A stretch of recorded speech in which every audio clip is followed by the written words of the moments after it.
Nel giorno della ricalibrazione delle fasce di rischio e del nuovo DPCM, il Veneto conferma una flessione della curva, che assume ulteriore importanza se i dati veneti vengono messi a confronto con quelli delle altre regioni.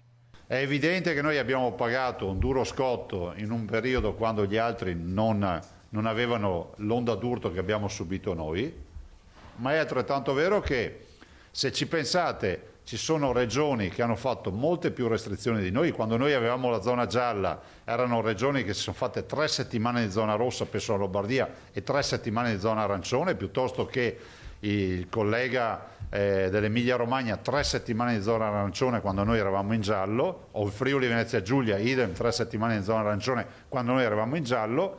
Però oggi vediamo che nonostante queste restrizioni che fecero c'è una ripresa dei contagi e delle ospedalizzazioni. Anche la sanità sta reagendo in modo efficace, dato che il numero delle terapie intensive impegnate nella guerra al Covid è in costante calo dal 31 dicembre scorso. Vi dico che sulle terapie intensive oggi abbiamo un centinaio di posti liberi in Veneto, quindi siamo passati, guardate, abbiamo avuto giornate che contavamo i posti sulle dita di una mano. Diciamo i posti che avevamo attivato, ma quelli attivabili ce li avevamo, sto parlando di posti attivati.